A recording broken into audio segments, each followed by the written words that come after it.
प्यारे मित्रों, मैं मुकेश कुमार आप सबों का हार्दिक अभिनंदन करता हूं। बिहार लोक सेवा आयोग द्वारा आयोजित प्राथमिक विद्यालयों में प्रधान शिक्षक परीक्षा हेतु समान विज्ञान के भौतिकी से कुछ वस्तुनिष्ठ प्रश्नों को लेकर के आए हैं। इस पर डिस्कशन करेंगे, तो समय को न गंवाते हुए हम लोग शुरू करते हैं। पहला नंबर क्वेश्चन है, 1 किलोग्राम राशि का वजन है। सही ऑप्शन हो जाएगा ऑप्शन नंबर सी 9.8। इसका आंसर हो जाएगा 9.8 न्यूटन। दूसरा नंबर क्वेश्चन है, जब 2 केजी वाले द्रव्यमान पर 5 न्यूटन का बल लगाया जाता है तो उत्पन्न होने वाला त्वरण होगा। तो इसका सही आंसर हो जाएगा ऑप्शन नंबर ए 2.5 मीटर पर second square. Option number A जो है ये इसका सही आंसर हो जाएगा। फिर नेक्स्ट क्वेश्चन देखते हैं, शून्य में स्वतंत्र रूप से गिरने वाली वस्तुओं का क्या समान होता है? समान गति होती है कि समान वेग होता है कि समान त्वरण होता है कि समान बल होता है? तो इसका सही आंसर हो जाएगा ऑप्शन नंबर सी, इसका समान त्वरण होता है। ऑप्शन नंबर सी इसका सही होगा। नेक्स्ट क्वेश्चन है, पदार्थ के संवेग और वेग के अनुपात में से कौन सी भौतिक राशि प्राप्त की जाती है? पदार्थ के संवेग और वेग के अनुपात से कौन सी भौतिक राशि प्राप्त की जाती है? तो इसका सही आंसर हो जाएगा द्रव्यमान, क्योंकि संवेग और वेग के अनुपात से द्रव्यमान को प्राप्त किया जाता है। नेक्स्ट क्वेश्चन है, निम्नलिखित में सदिश राशि है? वेग है कि द्रव्यमान है कि समय है कि लंबाई है? तो इसमें से हमको सदिश राशि बताना है। इसका सही आंसर हो जाएगा ऑप्शन नंबर ए वेग। नेक्स्ट क्वेश्चन है, कैंडेला मात्रक है? ज्योति फ्लक्स का, ज्योति प्रभाव का, ज्योति दाब का, ज्योति तीव्रता का? इसका सही आंसर हो जाएगा option number D. Option number D इसका सही आंसर है। नेक्स्ट क्वेश्चन है, यंग प्रत्यास्थता गुणांक का एसआई मात्रक है? डायन पर centimetre, Newton per metre, Newton per meter square, इनमें से कोई नहीं। तो इसका सही आंसर हो जाएगा option number C newton per meter square. Option number C इसका सही आंसर होगा। नेक्स्ट क्वेश्चन हम देखेंगे इसका, क्वेश्चन नंबर 8, पास्कल इकाई है किसकी? तो इसका ऑप्शन नंबर ए सही होगा। पास्कल दाब की इकाई होती है, इसका ऑप्शन नंबर ए सही होगा। नेक्स्ट क्वेश्चन देखेंगे, ल्यूमेन किसका मात्रक है? ल्यूमेन किसका मात्रक है? तो ये हो जाएगा इसका सही आंसर ज्योति फ्लक्स। ल्यूमेन जो है ज्योति फ्लक्स का मात्रक है। क्वेश्चन नंबर 10, कार्य का जूल है मात्रक? कार्य का मात्रक है जूल। तो ऑप्शन नंबर इसका ए सही हो जाएगा। ऑप्शन नंबर ए इसका सही हो जाएगा। कार्य का मात्रक जूल है। थोड़ा सा दिक्कत हो जा रहा है, इसके लिए माफ़ करेंगे। कार्य का मात्रक हो जाएगा आपका जूल। चलिए नेक्स्ट क्वेश्चन पे चलते हैं। नेक्स्ट क्वेश्चन आपका है, प्रकाश वर्ष इकाई है? प्रकाश वर्ष इकाई है दूरी के, द्रव्यमान की, समय की कि प्रकाश तीव्रता की? इसका सही आंसर हो जाएगा दूरी की। इसका सही आंसर होगा दूरी की। नेक्स्ट क्वेश्चन है, एम्पियर मात्रक है? एम्पियर मात्रक है प्रकाश तीव्रता का, विद्युत धारा का, चुंबकीय क्षेत्र का, विद्युत आवेश का? इसका सही आंसर हो जाएगा आपको विद्युत धारा का। नेक्स्ट क्वेश्चन है, पार्सेक इकाई है?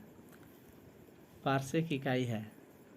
तो प्रकाश वर्ष और पार्सेक ये दोनों दूरी की इकाई होती है, इसलिए इसका भी आंसर हो जाएगा आपको ऑप्शन नंबर बी, ये भी दूरी की इकाई है। नेक्स्ट क्वेश्चन पे चलते हैं, निम्नलिखित में से समय का मात्रक नहीं है? निम्नलिखित में से समय का मात्रक कौन नहीं है? तो ऑप्शन नंबर ए हो जाएगा, क्योंकि ये जो है प्रकाश वर्ष दूरी का मात्रक है, इसलिए यह समय का मात्रक नहीं है। नेक्स्ट क्वेश्चन देखेंगे हम, क्वेश्चन नंबर 15। यंग प्रत्यास्थता गुणांक का SI मात्रक है। यंग प्रत्यास्थता गुणांक का SI मात्रक है। इसका सही ऑप्शन हो जाएगा option number B. Option number B इसका सही आंसर हो जाएगा। नेक्स्ट क्वेश्चन देखते हैं। बल गुणनफल है, बल जो है गुणनफल है द्रव्यमान और वेग का, द्रव्यमान और त्वरण का, भार और त्वरण का, भार और वेग का। तो इसका सही ऑप्शन हो जाएगा ऑप्शन नंबर बी। इसका सही ऑप्शन हो जाएगा द्रव्यमान और त्वरण का। नेक्स्ट क्वेश्चन हम देखते हैं, question number 17। Rocket dash dash के सिद्धांत पर कार्य करता है। यानी रॉकेट जो है किसके सिद्धांत पे कार्य करता है, तो इसका सही ऑप्शन हो जाएगा 17 नंबर का ऑप्शन नंबर डी, क्योंकि रॉकेट जो है संवेग संरक्षण के सिद्धांत पर कार्य करता है। Question number 18। अश्व यदि एकाएक चलना प्रारंभ कर दे तो अश्वारोही के गिरने की आशंका का कारण होता है। जड़त्व आघूर्ण, द्रव्यमान का संरक्षण नियम, विश्राम जड़त्व, गति का तीसरा नियम। तो इसका सही ऑप्शन हो जाएगा ऑप्शन नंबर सी, विश्राम जड़त्व। ये जो है इसका सही आंसर हो जाएगा। नेक्स्ट क्वेश्चन है, किसी मनुष्य का भार पृथ्वी पर यदि 600 न्यूटन है तब चंद्रमा पर उसका भार कितना होगा। तो इसका सही आंसर हो जाएगा option number B, 100 newton. 100 newton, क्योंकि पृथ्वी का पर जो भार है उसका 1/6 भाग जो है चंद्रमा पे होगा। तो 600 चंद्रमा, अगर पृथ्वी पर 600 है तो उसका 1/6 जब करेंगे तो 100 न्यूटन आएगा चंद्रमा पर इसका भार। नेक्स्ट क्वेश्चन देखेंगे, शरीर का वजन पृथ्वी की सतह पर सभी जगह एक समान होता है, विषुवत रेखा पर एक समान होता है, या ध्रुवों पर अधिकतम होता है, इनमें से कोई नहीं। तो इसका सही आंसर हो जाएगा क्वेश्चन नंबर 20 का सही आंसर हो जाएगा आपको option number C. Option number C, ध्रुवों पर अधिक होता है। ध्रुव पर क्या होता है, अधिक होता है। नेक्स्ट क्वेश्चन, जड़त्व का गुण। जड़त्व का गुण किसी किसी वस्तु में होता है, प्रत्येक वस्तु में होता है, किसी भी वस्तु में नहीं होता है, केवल गतिशील वस्तु में होता है। तो इसका सही आंसर हो जाएगा ऑप्शन नंबर बी, प्रत्येक वस्तु में होता है जड़त्व का गुण। नेक्स्ट क्वेश्चन देखेंगे, जब किसी वस्तु की गति त्वरित होती है तो उसकी चाल में हमेशा वृद्धि होती है कि उसके वेग में हमेशा वृद्धि होती है, या वह हमेशा पृथ्वी की ओर होते हैं, या उस पर हमेशा कोई बल कार्य करता है। तो इसका सही ऑप्शन हो जाएगा, सही answer option number D. Option number D, उस पर हमेशा कोई बल कार्य करता है। नेक्स्ट क्वेश्चन देखते हैं, गति करने के लिए स्वतंत्र किसी वस्तु पर कोई बल लगाया गया, यदि बल का परिमाण तथा वस्तु का द्रव्यमान ज्ञात हो तो न्यूटन के दूसरे नियम की सहायता से हम क्या कर सकते हैं। ऑप्शन नंबर ए है वस्तु का भार ज्ञात कर सकते हैं, बी है वस्तु की चाल ज्ञात कर सकते हैं, वस्तु का त्वरण ज्ञात कर सकते हैं, वस्तु की स्थिति ज्ञात कर सकते हैं। इसका सही आंसर हो जाएगा ऑप्शन नंबर बी, वस्तु की चाल ज्ञात कर सकते हैं। नेक्स्ट क्वेश्चन, यदि गति करने के लिए स्वतंत्र 1 kg द्रव्यमान की किसी वस्तु पर 1 न्यूटन बल लगाया जाए तो वह, इसका है सही आंसर 24 का ऑप्शन नंबर डी, 1 मीटर पर सेकेंड स्क्वायर के त्वरण से गतिशील होगी। तो इसका आंसर होगा option number D. Next question है, जब किसी वस्तु पर कोई बाह्य बल लगता है तब वह बल की दिशा में त्वरित हो जाती है। इस प्रकार उत्पन्न त्वरण वस्तु पर लगे बल के समानुपाती होता है, कि वेग के समानुपाती होता है, कि द्रव्यमान के समानुपाती होता है, कि जड़त्व के समानुपाती होता है। तो इसका सही आंसर हो जाएगा ऑप्शन नंबर ए, वस्तु पर लगे बल के समानुपाती होता है। नेक्स्ट क्वेश्चन, कोई अचर बल 0.6 kg द्रव्यमान के किसी पिंड में 0.08 मीटर पर सेकेंड स्क्वायर का त्वरण उत्पन्न करता है तो बल का परिणाम होगा। तो इसका सही आंसर हो जाएगा आपको option number A. Option number A हो जाएगा। 0.06 इंटू कर देंगे 0.08 से तो हो जाएगा 0.048 न्यूटन। नेक्स्ट क्वेश्चन देखते हैं, कोई बल 10 ग्राम द्रव्यमान की वस्तु ए में 8 मीटर पर सेकेंड स्क्वायर का त्वरण उत्पन्न करती है और कोई दूसरा बल 20 ग्राम द्रव्यमान की वस्तु बी में 5 मीटर पर सेकेंड स्क्वायर का त्वरण उत्पन्न करता है तो बी की अपेक्षा ए पर बड़ा बल लगा है कि ए की अपेक्षा बी पर बड़ा बल लगा है, या ए और बी दोनों पर समान बल लगा है, या ए और बी दोनों पर लगा बल शून्य है। तो इसका सही आंसर हो जाएगा ऑप्शन नंबर बी, ए की अपेक्षा बी पर बड़ा बल लगा है। नेक्स्ट क्वेश्चन देखते हैं, किसी एम द्रव्यमान की वस्तु जिसका वेग भी है का संवेग होगा तो इसका सही आंसर हो जाएगा D, option number D, M भी।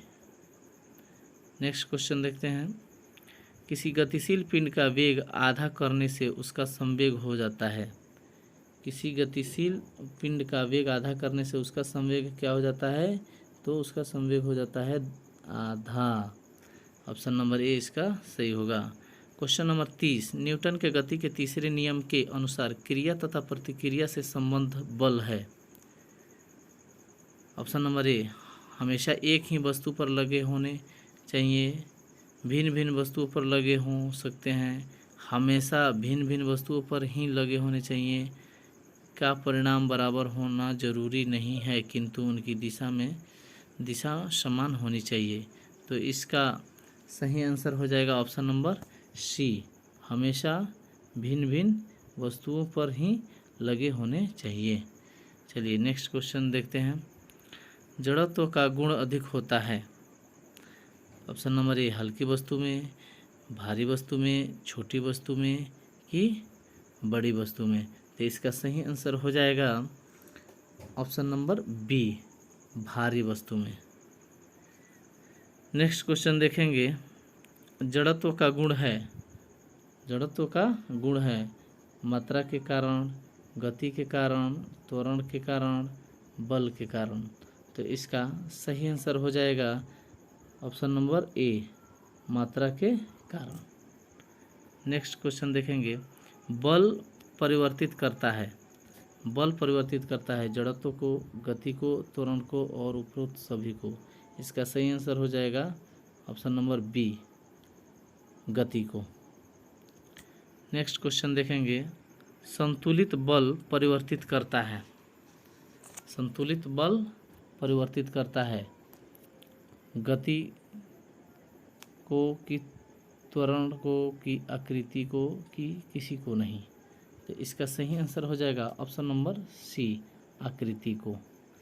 नेक्स्ट क्वेश्चन है, न्यूटन के प्रथम गति नियम से मिलता है, न्यूटन के प्रथम गति नियम से मिलता है बी की परिभाषा, बल के मापने का तरीका, बल का स्वरूप या उपरोक्त सभी। इसका सही आंसर हो जाएगा ऑप्शन नंबर ए, बी की परिभाषा।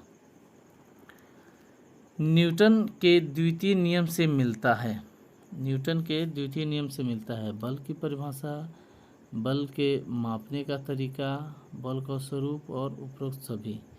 तो इसका सही आंसर हो जाएगा ऑप्शन नंबर बी, बल मापने का तरीका, बल मापने का तरीका।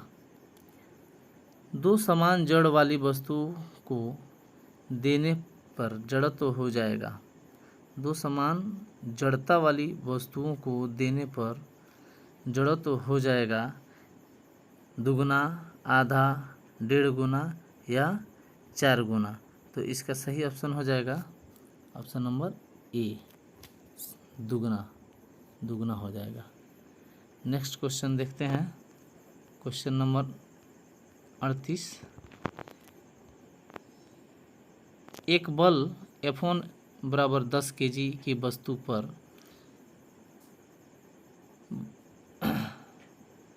बल लगकर 4 मीटर पर सेकेंड स्क्वायर का त्वरण देता है। दूसरा बल F2 बराबर 5 kg की वस्तु पर लगाकर 2 मीटर पर सेकेंड स्क्वायर का त्वरण देता है।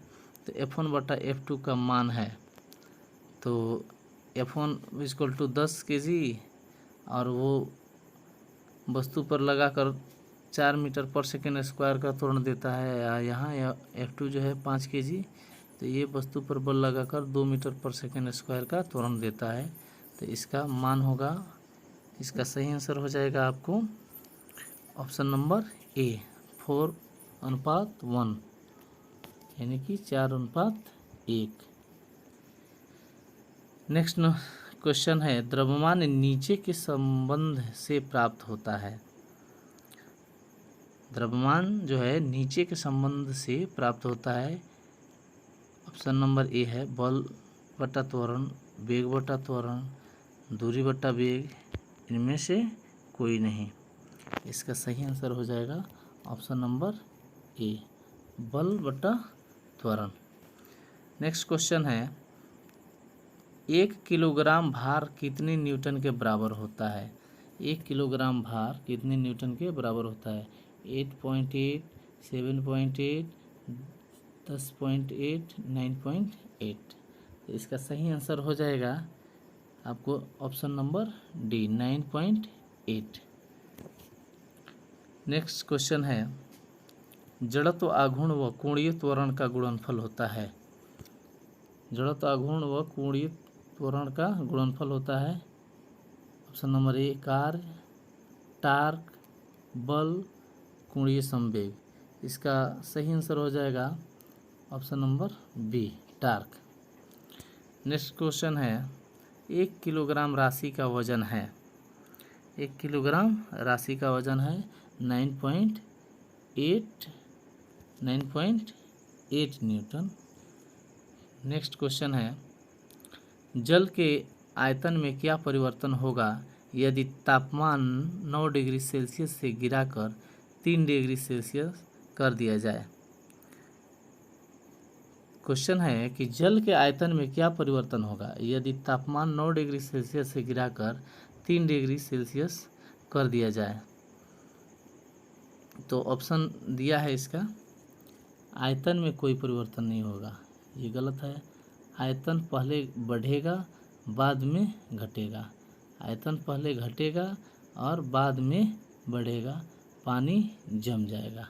तो इसका सही ऑप्शन है option number C, option number C, आयतन पहले घटेगा और बाद में बढ़ेगा, क्योंकि 4 डिग्री सेल्सियस पर जल का जो है घनत्व सबसे अधिक रहता है और आयतन सबसे कम। नेक्स्ट क्वेश्चन है, एक बीकर में पानी पर बर्फ तैर रही है। जब बर्फ पूर्णतः पिघल जाएगी तो बीकर में पानी का तल क्या रहेगा? ये काफ़ी महत्वपूर्ण क्वेश्चन है, हालांकि उतना भारी नहीं है। इसका सही आंसर हो जाएगा उतना ही रहेगा, ऑप्शन नंबर सी, क्योंकि जो बर्फ़ होता है तो बर्फ़ का जो भाग पानी में डूबा रहता है उतना पानी को वो पहले ही विस्थापित कर चुका रहता है। तो जब ये बर्फ़ गलता है तो पानी का जो स्तर है उतना का ही उतना ही रहता है, नहीं घटता है ना बढ़ता है, तो उतना ही रहेगा। नेक्स्ट क्वेश्चन है, वस्तु की मात्रा बदलने पर अपरिवर्तित रहेगा। वस्तु की मात्रा बदलने पर क्या अपरिवर्तित रहेगा? आयतन, द्रव्यमान, भार और घनत्व। मात्रा बदलने पर ऑप्शन नंबर डी, घनत्व जो है कि अपरिवर्तित रहेगा। नेक्स्ट क्वेश्चन है, पानी का घनत्व अधिकतम होता है? पानी का घनत्व हमने अभी बताया है कि पानी का घनत्व 4 डिग्री सेल्सियस पर क्या रहता है? अधिकतम रहता है। 4 डिग्री सेल्सियस पर पानी का घनत्व। इसका आंसर हो जाएगा option number B, 4 degree Celsius पर। नेक्स्ट क्वेश्चन है, समुद्र में प्लवन करते आइसबर्ग का कितना भाग समुद्र की सतह से ऊपर रहता है? तो इसका सही आंसर हो जाएगा 1/10। कोई भी बर्फ का ऊपर जो हिस्सा रहता है उसके 1/10 के बराबर रहता है, यानी कि 9 भाग पानी में रहता है और 1 भाग ऊपर रहता है। नेक्स्ट क्वेश्चन देखते हैं, क्वेश्चन नंबर 48। बर्फ के टुकड़े को आपस में दबाने पर टुकड़े आपस में चिपक जाते हैं, क्योंकि दाब अधिक होने से बर्फ का गलनांक घट जाता है, दाब अधिक होने पर बर्फ का गलनांक बढ़ जाता है, दाब अधिक होने से बर्फ का गलनांक पहले घटता है फिर बढ़ता है, दाब व गलनांक में कोई नहीं है। इसका सही आंसर हो जाएगा ऑप्शन नंबर ए, दाब अधिक होने से बर्फ का गलनांक घट जाता है। नेक्स्ट क्वेश्चन देखते हैं, हवाई जहाज़ से यात्रा करते समय पेन से स्याही निकलने लगती है।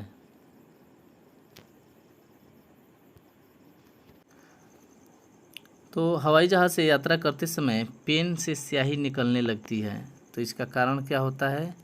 हम आइए जानते हैं। वायुदाब में कमी के कारण, वायुदाब में वृद्धि के कारण, स्याही के आयतन में वृद्धि के कारण, अत्यधिक भार के कारण। तो इसका सही आंसर हो जाएगा ऑप्शन नंबर ए, वायुदाब में कमी के कारण, क्योंकि जितना ही ऊंचाई पर हम जाते हैं वायुदाब उतना ही कम होने लगता है और सांस लेने में भी दिक्कत होती है। सड़क पर चलने की अपेक्षा बर्फ़ पर चलना कठिन है, क्योंकि बर्फ़ सड़क से सख्त होती है, सड़क बर्फ़ से सख्त होती है। जब हम अपने पैर से धक्का देते हैं तो बर्फ़ प्रतिक्रिया व्यक्त नहीं करती, बर्फ़ में सड़क की अपेक्षा घर्षण कम होता है।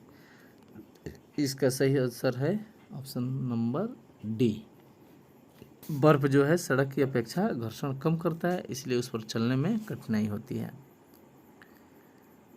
ऊंचाई की जगहों पर पानी 100 डिग्री के नीचे के तापमान पर क्यों उबलता है?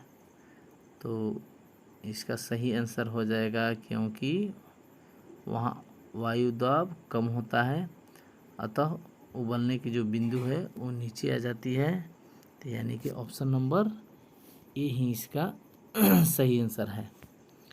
नेक्स्ट क्वेश्चन देखेंगे, साबुन के बुलबुले के अंदर का दाब, साबुन के बुलबुले के अंदर का दाब वायुमंडलीय दाब से अधिक होता है। ऑप्शन नंबर ए ही इसका सही है, वायुमंडलीय दाब से अधिक होता है। वायु दाब मापी की रीडिंग में अचानक गिरावट इस बात पर संकेत करती है कि मौसम कैसा होगा? तूफानी होगा। जब पारा गिरता है, वायुदाब मापी की रीडिंग में जो पारा नीचे गिरेगा तो यह माना जाएगा कि तूफान आने वाला है, मौसम तूफानी होगा। नेक्स्ट क्वेश्चन है, प्रेशर कुकर में खाना जल्दी पकता है क्योंकि अधिक दाब पर पानी कम तापक्रम पर उबलने लगता है, अधिक दाब पर पानी अधिक तापक्रम पर उबलने लगता है। पानी 100 डिग्री सेल्सियस पर ही उबलता है, लेकिन अधिक दाब पर ऊष्मा की मात्रा अधिक होती है। कुकर के अंदर संवहन धाराएं उत्पन्न होती हैं। तो इसका सही आंसर हो जाएगा option number B, option number B जो है, अधिक दाब पर पानी अधिक तापक्रम पर उबलने लगता है, इसलिए खाना जल्दी बनता है। हाइड्रोजन से भरा रबड़ का गुब्बारा वायुमंडल में ऊपर जाकर फट जाता है क्योंकि हाइड्रोजन का भार बढ़ जाता है। वायुमंडल वायु दाब बढ़ जाता है, हाइड्रोजन का दाब घट जाता है, वायु दाब घट जाता है। तो स्वाभाविक बात है कि ऊपर जाने पर वायु जो दाब है वो कम हो जाता है, वायु दाब ऊपर जाने पर कम हो जाता है, और जैसे ही वो कम होता है तो हाइड्रोजन का दबाव बढ़ता है और गुब्बारा फट जाता है। इसलिए इसका सही आंसर हो जाएगा option number D. Next question देखते हैं कि सूर्य से निरंतर ऊर्जा का सृजन किस कारण होता रहता है। तो इसका सही आंसर हो जाएगा नाभिकीय संलयन। नाभिकीय संलयन विधि से सूर्य से निरंतर ऊर्जा निकलते रहती है। नेक्स्ट क्वेश्चन है, चाबी भरी घड़ी में कौन सी ऊर्जा होती है। चाबी भरी घड़ी में कौन सी ऊर्जा होती है। इसका सही आंसर हो जाएगा स्थितिज ऊर्जा, स्थितिज ऊर्जा। नेक्स्ट क्वेश्चन, निम्नलिखित में से किसमें गतिज ऊर्जा नहीं है। चली हुई गोली में, बहता हुआ पानी में, चलता हथौड़ा में और खींचा हुआ धनुष में। तो खींचे हुए धनुष में ही गतिज ऊर्जा नहीं है, क्योंकि खींचा हुआ धनुष स्थिति ऊर्जा लेके तैयार रहता है गतिज ऊर्जा के लिए। नेक्स्ट क्वेश्चन है, जब एक चल वस्तु की गति दुगनी हो जाती है तो उसकी गतिज ऊर्जा दुगनी हो जाती है, चौगुनी हो जाती है, समान रहती है या तीन गुनी बढ़ जाती है। तो इसका सही आंसर हो जाएगा ऑप्शन नंबर बी, चौगुनी हो जाती है। जब चल वस्तु की गति दुगनी होगी तो उसकी गतिज ऊर्जा चौगुनी हो जाएगी। नेक्स्ट क्वेश्चन है, दूध को क्रीम निकालने में कौन सा बल लगाया जाता है। दूध को क्रीम निकालने में कौन सा बल लगाया जाता है। इसका सही आंसर हो जाएगा आप केंद्रीय बल, ऑप्शन नंबर 1। नेक्स्ट क्वेश्चन है, निर्वात में स्वतंत्रता पूर्वक गति करते हुए सभी पिंडों की चाल समान होगी, का त्वरण समान होगा, का वेग समान होगा, पर बल बराबर होगा। तो इसका सही ऑप्शन हो जाएगा ऑप्शन नंबर बी। तो यही आंसर है इसका, ऑप्शन नंबर बी कि समान जो है कि उसका त्वरण होगा। नेक्स्ट क्वेश्चन देखते हैं, दो कणों के बीच गुरुत्वाकर्षण बल होता है, उनके बीच की दूरी के समानुपाती, कि वर्ग के समानुपाती, कि वर्ग के व्युत्क्रमानुपाती, की व्युत्क्रमानुपाती। तो इसका सही आंसर ऑप्शन नंबर सी हो जाएगा, ये वर्ग के व्युत्क्रमानुपाती होते हैं। नेक्स्ट क्वेश्चन है, दो पिंडों के बीच गुरुत्वाकर्षण बल निम्नलिखित में से किस पर निर्भर नहीं करता है। दो पिंडों के बीच गुरुत्वाकर्षण बल निम्नलिखित में से किस पर निर्भर नहीं करता है।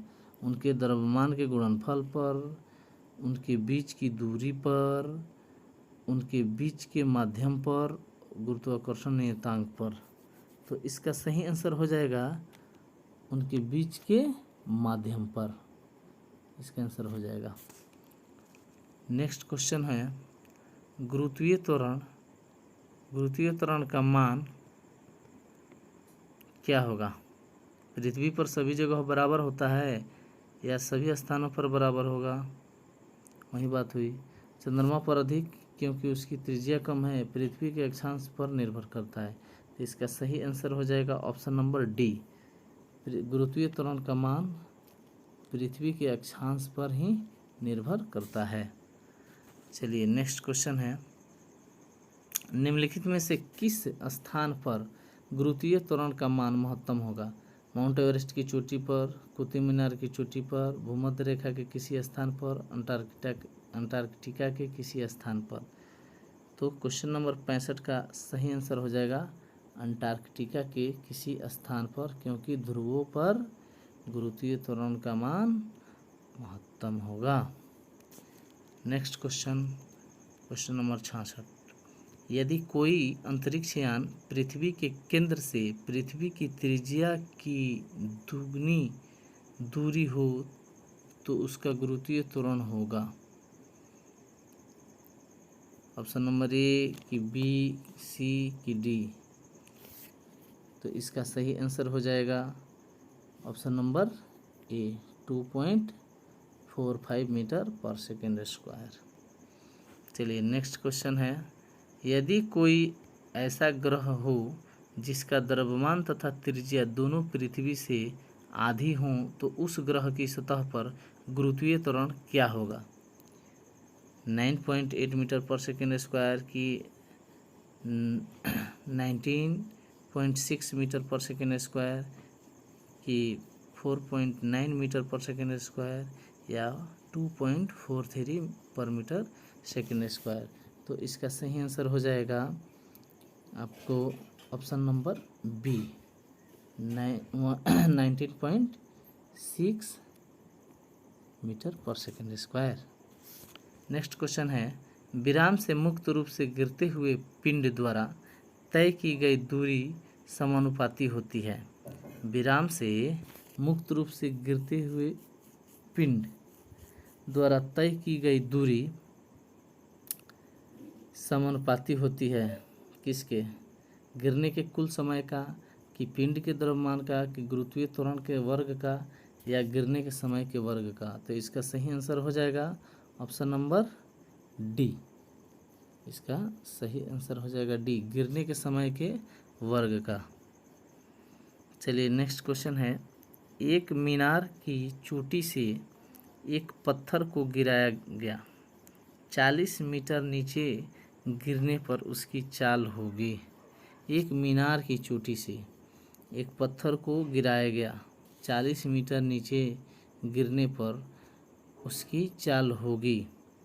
तो इसका सही आंसर हो जाएगा ऑप्शन नंबर सी, 28 मीटर पर सेकेंड, 28 मीटर पर सेकेंड।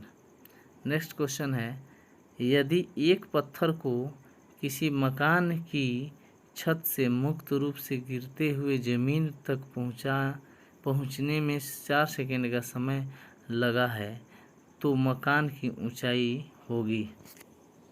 तो इसका सही आंसर हो जाएगा option number C, 80 meter. Next question देखते हैं, पृथ्वी की सतह पर गुरुत्वीय त्वरण और चंद्रमा की सतह पर गुरुत्वीय त्वरण का अनुपात होता है।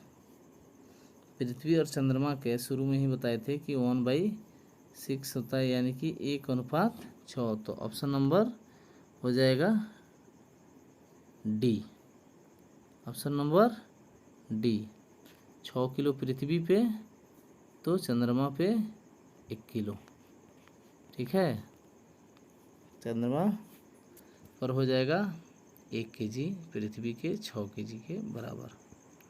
चलिए, किसी वस्तु का भार उसके जड़त्व को दर्शाता है कि उसके द्रव्यमान के बराबर होता है, किंतु उसे भिन्न मात्रक द्वारा दर्शाया जाता है, या पृथ्वी द्वारा उस पर लगे आकर्षण बल के बराबर होता है, या उस वस्तु में पदार्थ के घनत्व पर निर्भर करता है।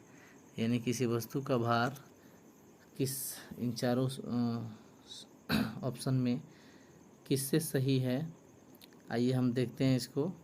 इसका सही आंसर हो जाएगा उसके द्रव्यमान के बराबर होता है, किंतु उसे भिन्न मात्रक द्वारा दर्शाया जाता है।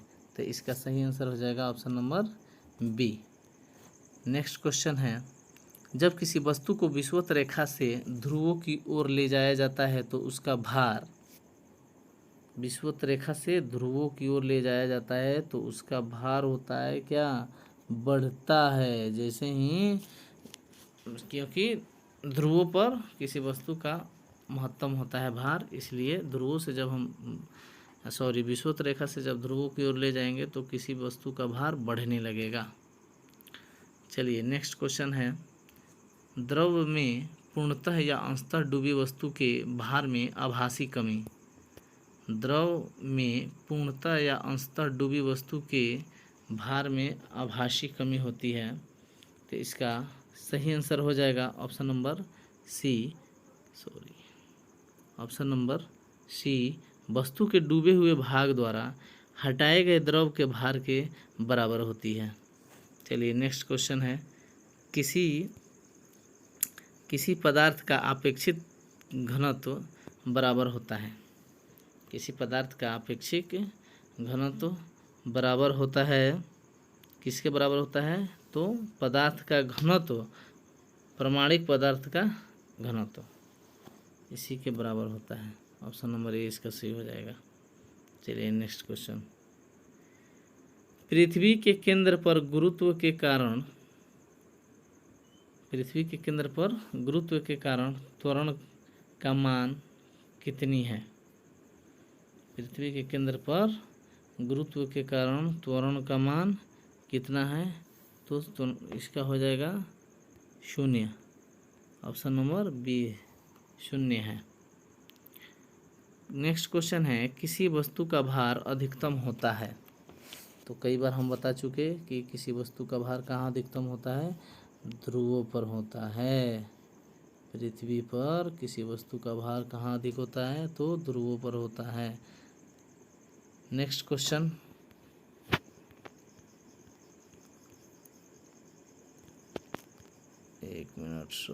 नेक्स्ट क्वेश्चन आपको है 78 नंबर। हमारी पृथ्वी पर वायुमंडल उपस्थिति का कारण है। हमारी पृथ्वी पर वायुमंडल की उपस्थिति का कारण है। तो इसका सही आंसर हो जाएगा गुरुत्वाकर्षण। गुरुत्वाकर्षण के कारण ही हमारी पृथ्वी पर वायुमंडल की संभावना है। वह बिंदु जिस पर किसी वस्तु का द्रव्यमान केंद्रित होता है किस नाम से जाना जाता है? पूर्ण केंद्र, द्रव्यमान केंद्र, गति केंद्र, गुरुत्व केंद्र। तो इसका सही आंसर हो जाएगा गुरुत्व केंद्र। गुरुत्व केंद्र के नाम से जाना जाता है। नेक्स्ट क्वेश्चन है, कौन सा प्रक्रम गुरुत्वाकर्षण पर निर्भर करता है? कौन सा प्रक्रम गुरुत्वाकर्षण पर निर्भर करता है? तो ऑप्शन इसका हो जाएगा विकिरण, संचालन, संवहन, इनमें से कोई नहीं। तो इसका सही आंसर हो जाएगा इनमें से कोई नहीं। इनमें से कोई नहीं पर निर्भर करता है। कौन सा प्रक्रम गुरुत्वाकर्षण पर निर्भर करता है? तो ये विकिरण, संवहन और संचालन, इनमें से किसी पर गुरुत्वाकर्षण निर्भर नहीं करता है। चलिए, निम्नलिखित में कौन सदिश नहीं है? निम्नलिखित में कौन सदिश नहीं है? विद्युत धारा की संवेग की बल की कोणीय संवेग। तो इसका सही आंसर हो जाएगा ऑप्शन नंबर ए, विद्युत धारा। नेक्स्ट क्वेश्चन, निम्नलिखित राशियों में कौन सदिश है? अब ये बताना है कि इनमें कौन सदिश है। तो इसका सही ऑप्शन है त्वरण। ये जो है सदिश है। बल, विस्थापन, वेग, त्वरण, ये सभी सदिश राशियाँ हैं। चलिए नेक्स्ट क्वेश्चन है, यदि द्रव्यमान, लंबाई और समय प्रत्येक के मात्रक आधे कर दिए जाएं तो दाब का मात्रक हो जाएगा। ऑप्शन नंबर ए, चौथाई। क्या हो जाएगा? चौथाई हो जाएगा।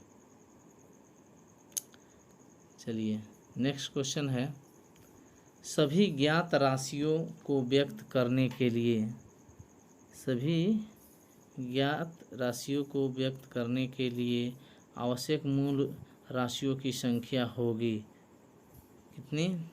तो 3 होगी, 5 होगी, 7 होगी कि 9 होगी? सही आंसर इसका हो जाएगा ऑप्शन नंबर सी, 7 होंगी। मूल राशियाँ कितनी होंगी? 7 होंगी। निम्नलिखित में से कौन सदिश है? निम्नलिखित में कौन सदिश है? ऊर्जा, विभव, कार्य या संवेग? तो इसका सही आंसर हो जाएगा ऑप्शन नंबर डी, संवेग जो है ये सदिश है। निम्नलिखित में कौन सी राशि सदिश है?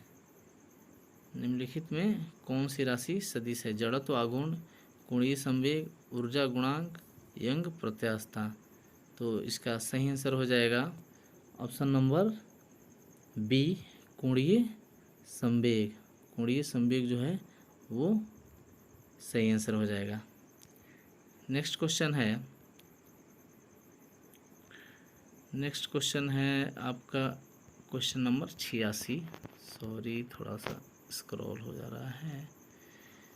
आइए, निम्नलिखित में कौन सी राशि सदिश है? तो कोणीय संवेग हो गया है आपका। कुछ ऑप्शन नंबर जो है कि बी इसका सही होगा। नेक्स्ट क्वेश्चन है 87। देखते हैं, निम्नलिखित राशियों में सदिश कौन है? निम्नलिखित राशियों में सदिश कौन है? अब इसमें कौन होगा? इसमें ऑप्शन नंबर सी हो जाएगा, आवेग। ये जो है कि ऑप्शन नंबर सी, ये जो है कि सदिश है। इसके बाद देखेंगे नेक्स्ट क्वेश्चन, निम्नलिखित में अदिश कौन है? निम्नलिखित में अदिश कौन है? बल आघूर्ण की विद्युत तीव्रता की धारिता, इनमें से कोई नहीं। इसमें ध्यान देना है, अदिश पूछ रहा है, सदिश नहीं पूछ रहा है। तो ये इसका सही आंसर हो जाएगा ऑप्शन नंबर बी, धारिता जो है अदिश है। नेक्स्ट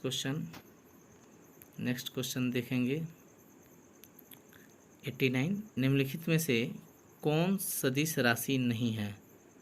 तो बल विस्थापन वेग त्वरण बताए थे, तो बल विस्थापन त्वरण है ये है, यानी कि चाल एक बच रहा है, तो चाल ही सदिश नहीं है। इसका सही आंसर हो जाएगा ऑप्शन नंबर डी, चाल जो है सदिश नहीं है। एक सदिश राशि का दूसरे सदिश राशि से गुणन है। एक सदिश राशि का दूसरे सदिश राशि से गुणन है। क्वेश्चन नंबर 90 का सही आंसर हो जाएगा ऑप्शन नंबर डी, कभी सदिश और कभी अदिश राशि देता है। ऑप्शन नंबर डी हो जाएगा। क्वेश्चन नंबर 91 देखते हैं, दो राशि सदिश राशियाँ ए और बी इस प्रकार हैं कि a plus B equal to C और a plus B equal to C, तब a तथा b हैं। a तथा b हैं, किस रूप में है?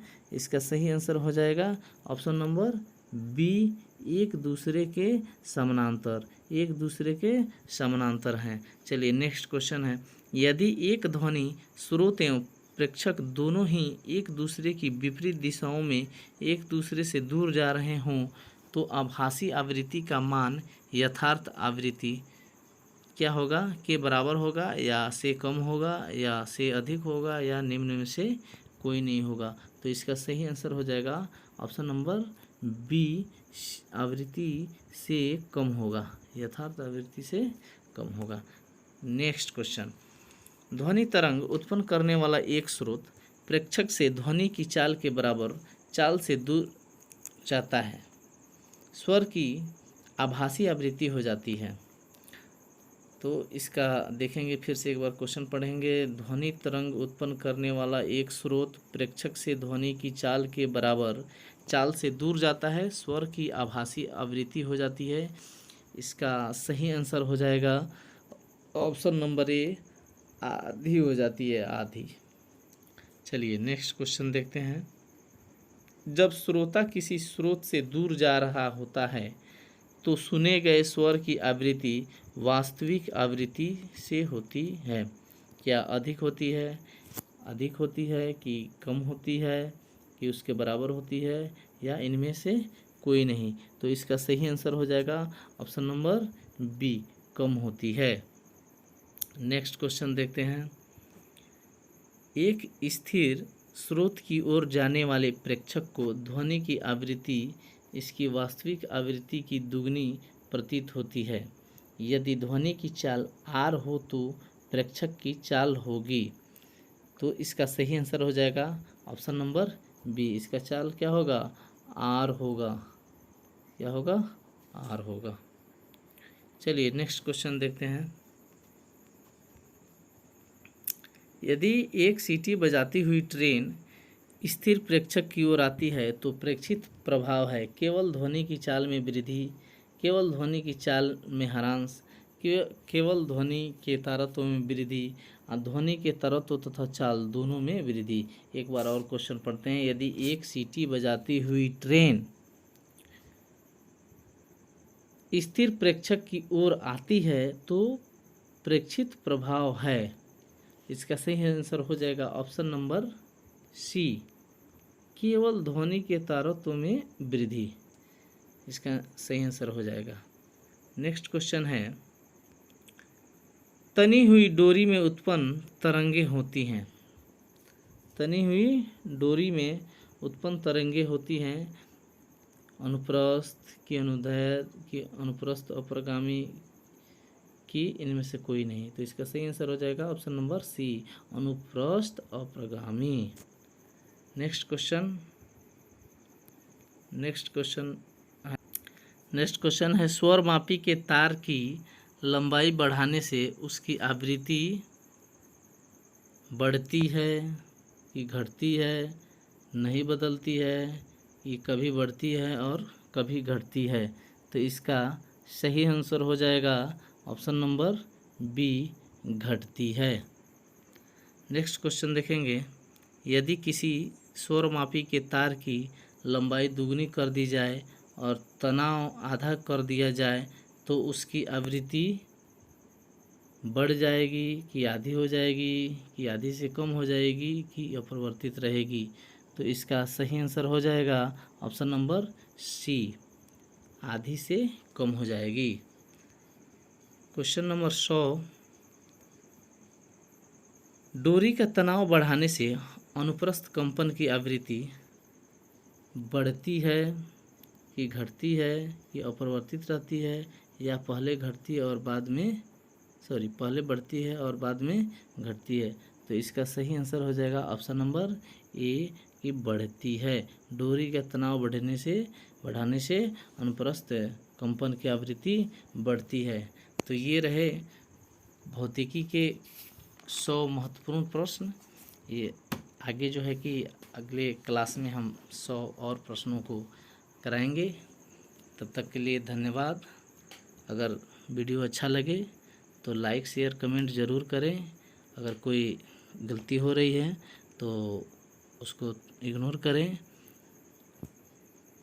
बहुत बहुत धन्यवाद। मिलते हैं अगले वीडियो में। जय हिंद,